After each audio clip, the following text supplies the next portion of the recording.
Greetings, all you Jackson Jennets, and welcome to your daily dose of donkey with Ginger. It's your boy, the Viking Donkey, bringing you Steelers talk, even though there is no real Steelers talk to have.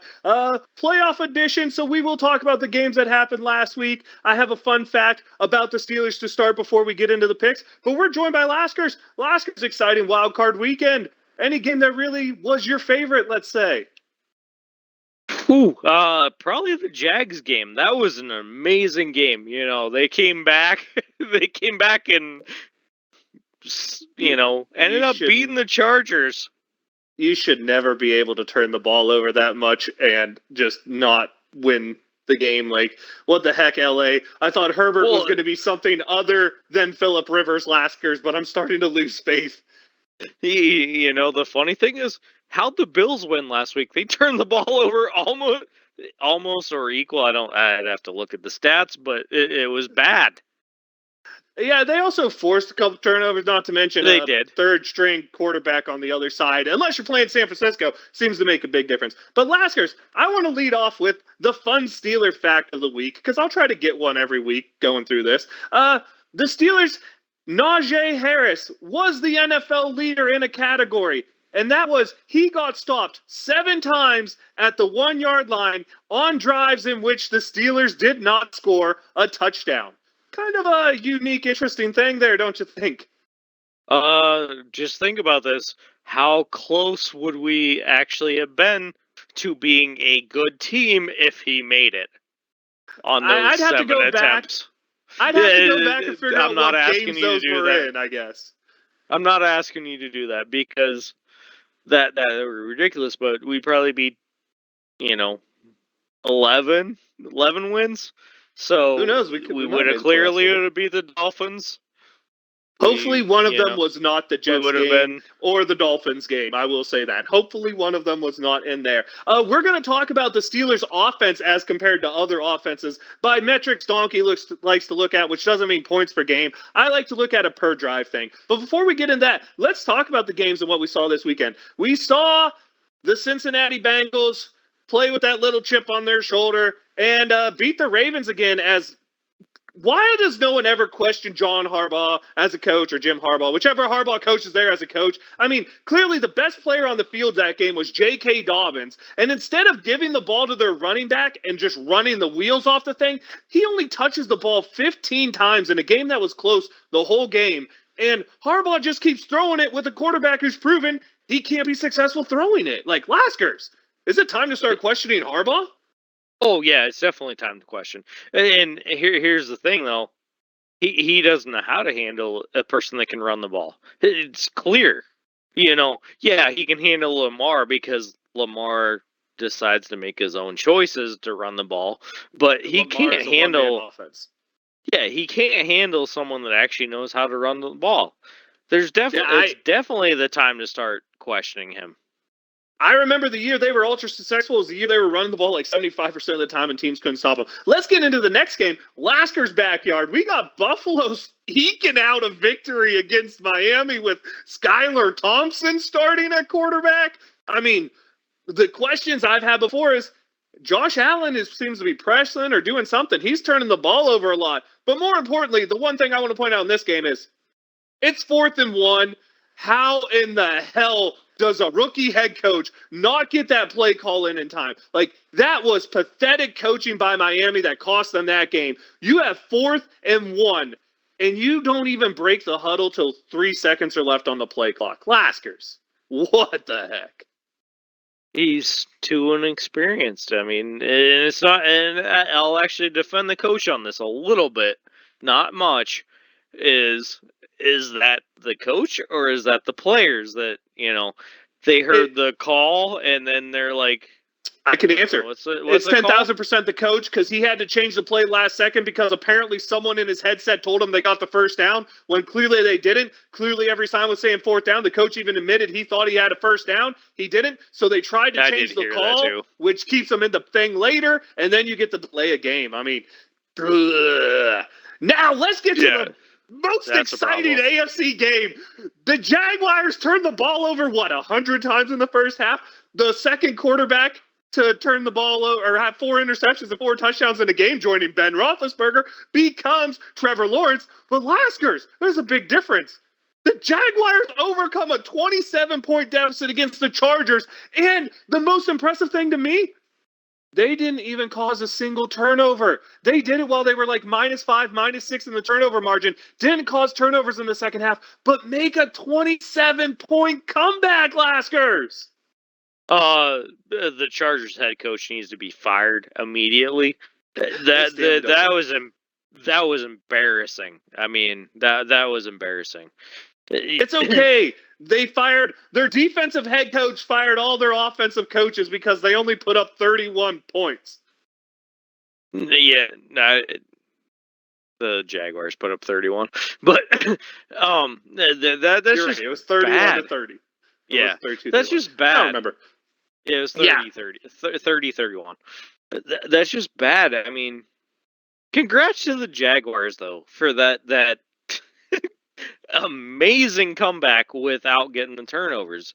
And, I don't understand how they won that game, but me and you picked that game as the team that would win. I'm not sure how we picked it.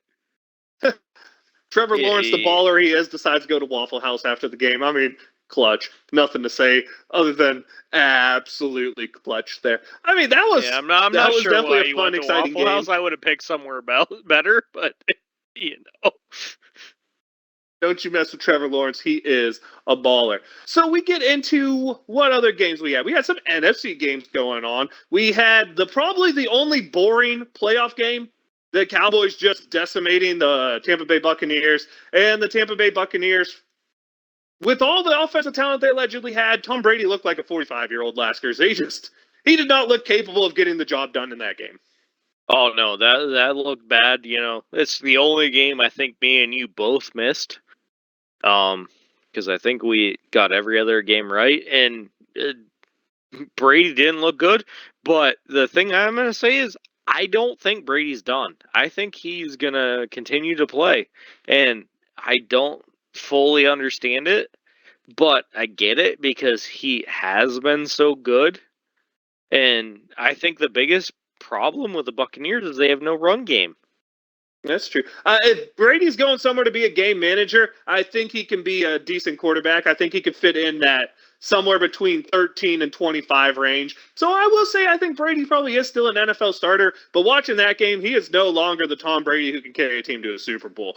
Blaskers, we had the G-Men beat Minnesota, but I just have to say there is one thing that sums this up. Credit to DeBull, credit to Daniel Jones, credit to Saquon, credit to all the coaching staff there in New York. But Kirk Cousins showed who Kirk Cousins was. 4th and 8, the game's on the line. You know what Kirk Cousins does? He throws a 3-yard check down. That is the most Kirk Cousins thing in the history of Kirk Cousins, Laskers. I don't care if I win the game. My stats are going to look pretty. You like that? Well, yeah, I kind of dig Kirk because everything I ever said about you just got proven true. So I 100% don't know if this was true, but on Yahoo today I read a story that, or Facebook, I don't remember which one it was, that was a supposed tweet from Kirk Cousins. He's like, yeah, I purposely did that because I could either choose to get booed next week against the Eagles, or I could have a 234-day vacation, or weekend, I think is what he said, and drink mimosas or whatever in Mexico. So I purposely chose to do that. It was hilarious. And I'm going to assume it is one of those little troll. I'm going to assume that's one of those little troll Twitter fake account things that they post every now and then. It's possible, but it was funny because, just like the one that shows that Aaron Rodgers. My favorite one I saw this week was Aaron Rodgers says he can win an MVP, go 14-2, and lose in another AFC championship or NFC championship game. That one gave me a good chuckle. We have one game left to speak about to recap, and who am I missing? Oh, the Niners whacking the Seahawks. Seahawks, good first half, entertaining game till halftime, and then the Niners just stepped on it. And what can you say? All I have to say is I look at the Niners, and you see how important the front seven on defense is, because their front seven is lit, and they got the Bosa who doesn't throw temper tantrums and costs his team points like the Bosa in the Chargers. Yep. But that offensive line, dude, there's 4 or 5 seconds to pass the ball. You want to know why the Niners are so good getting the ball down the field? It's because their quarterback doesn't get touched for like 8 seconds. I think any quarterback could be successful there because you never have to make a second read. You can stay on your first read until he gets open because that offensive line is so good. And I have to say this, Pittsburgh, pay attention to one playoff game. That was last week with the Niners. Invest in the offensive line, please. Oh, I 100% agree. You got to invest in that offensive line. And you know, the turning point, and I actually read a story on it, but I also agree with it.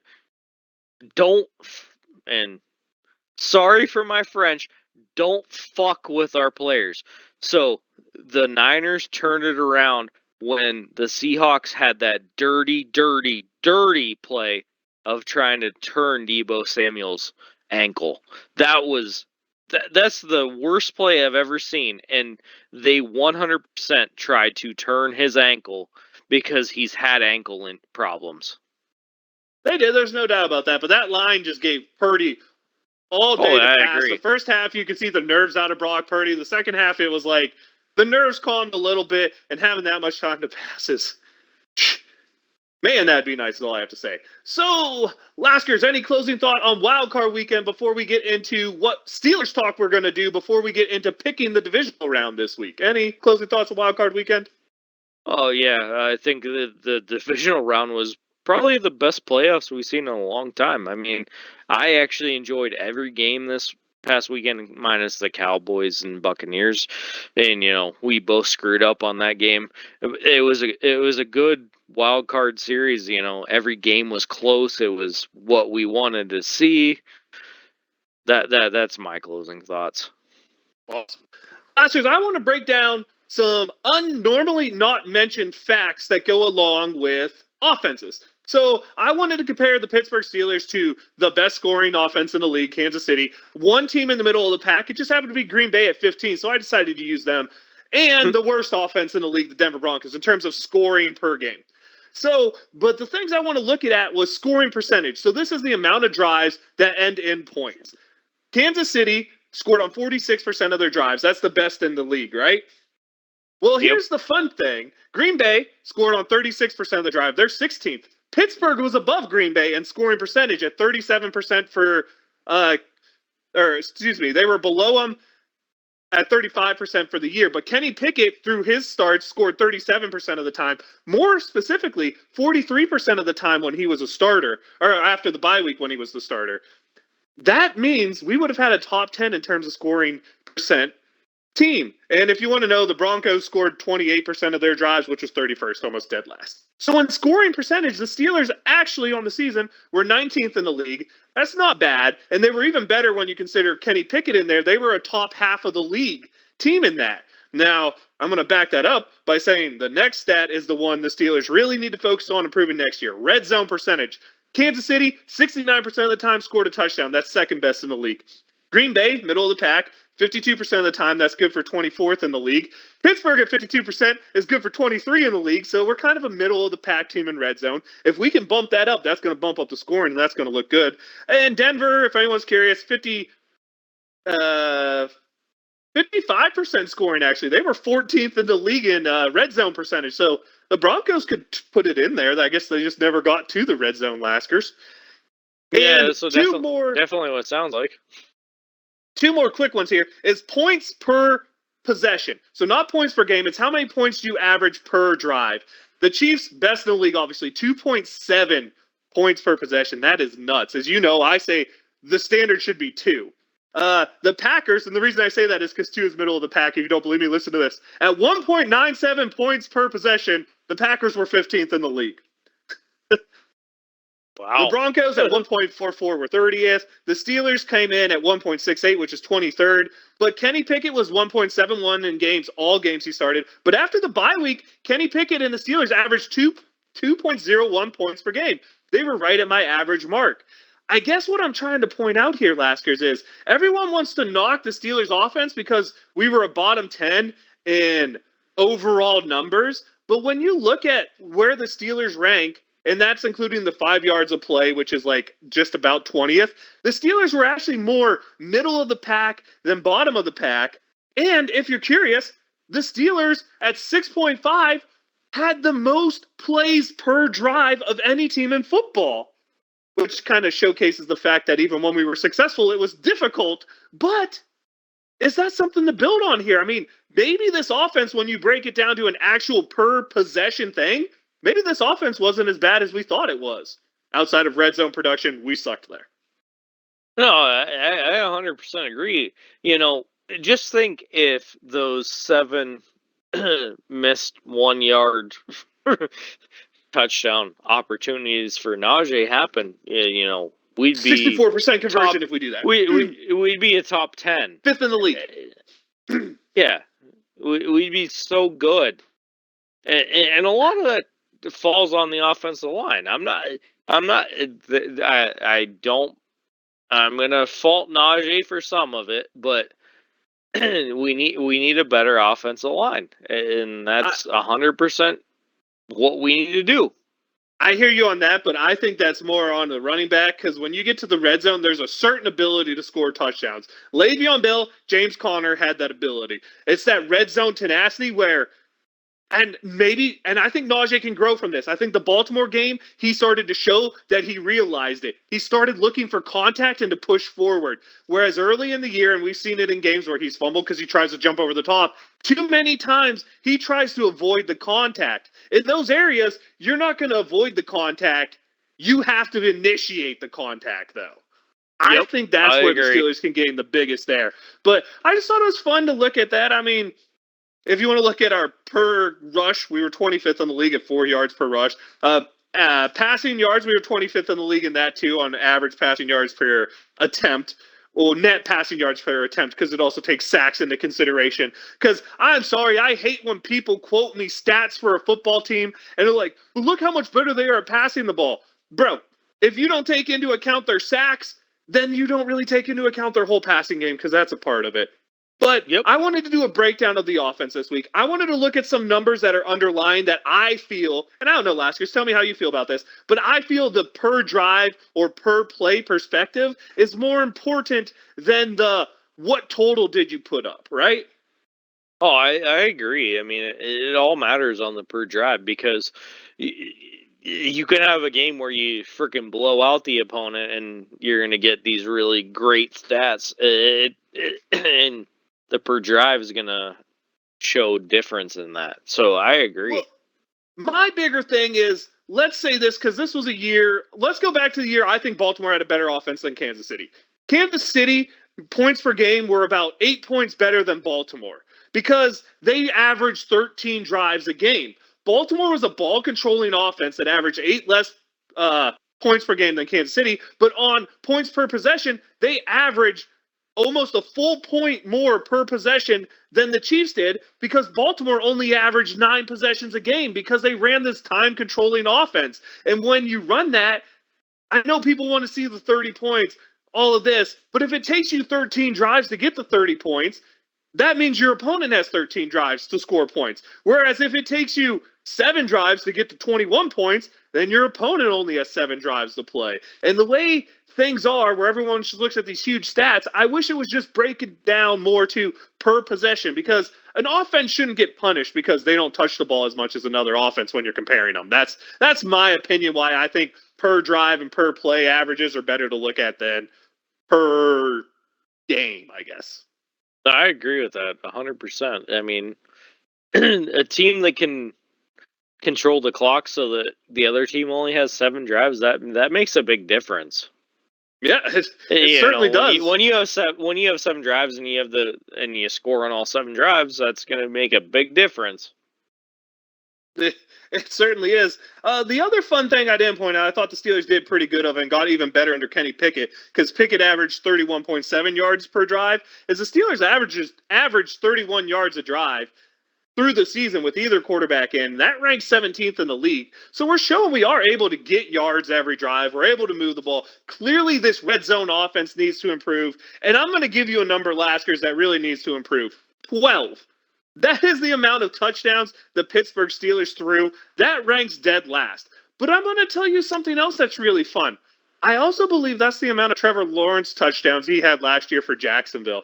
So I'm not saying rookie quarterbacks in the year 2 could take a step, but boy, wouldn't it be nice to see a rookie quarterback come into year 2 and take that step for the Steelers? And we see the 20, 25 touchdowns Lawrence put up, we put up this year. You see that points per drive go from 2.0 up to about 2.4, and you're talking top 10 offense in terms of per possession thing, Laskers. Oh, I agree. Where was Deontay this year? Number one receiver. Number one receiver with 0 touchdowns. That's embarrassing. That is embarrassing. That is beyond embarrassing. I don't even know how to explain it, and I agree. I don't know how to explain that. That's bad.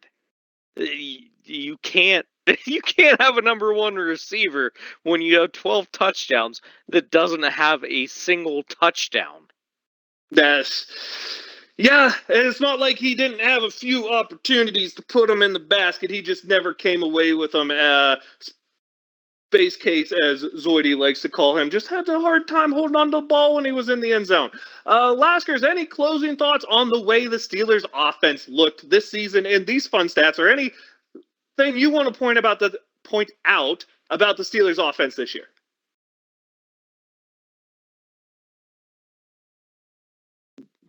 I was gonna say, can you hear me? Apparently, I disconnected. So, Laskers, anything you want to say about the Steelers' offense in closing before we close off our take of what happened this year? Yeah, our running game, embarrassing. I will give Jaylen Warren a lot of credit. He did an amazing job, and I actually respect him, and I hope that he continues his progress for next year. But there's something in that passing game that we need something else besides Deontay. We need Najee Harris to be the physical Najee. We need Jaylen Warren to continue his growth, and we need George Pickens to continue being the top contested rate catch receiver in football. I believe he led the league with about 70% completions on contested catches, which tells you a lot about the man out there. It either tells you, 1, he's good at making contested catches, or 2, he's never open. I don't know. A guy who just catches the ball, though, is fun to watch. I think it's the contested catches thing. I think he's never open, even though he is really fast. So, Laskers, next week, we're going to make sure to look at the defense at a per drive perspective, a per play perspective, instead of this overall game perspective. Because, again, I think that puts a little better view of what's going on when you look at things that way. But we got some playoff games to pick, I believe. Would you like to start in the AFC, or would you like to start in the NFC? Your pick. I don't care. Good. Let's start Philly Eagles finally getting to play. They get to play the Giants, who got to play Kirk Cousins in the first round, so that's fun. Who'd you like? Philly, New York, G-Men. Oh, let me look to see if Jalen Hurts is playing. I believe he is, because he played the last game of the regular season. I thought he didn't, but yeah, I think he's playing. So I'm going Eagles on that one. That's a questionable one too, but and Gingy's here, so he can actually make his picks for this stuff shit too. Oh, okay.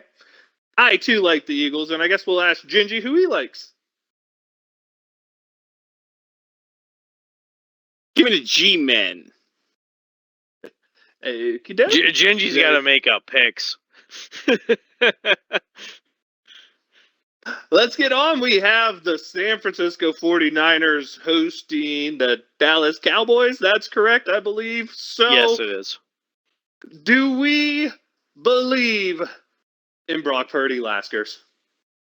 Oh, I 100% believe in Brock Purdy. Yeah, I'm gonna do the same thing. It's probably gonna come back to haunt me because me and you both picked the Buccaneers to beat the Cowgirls, and I still think that the Cowgirls are not that good, and I'm gonna pick Brock Purdy and the 49ers.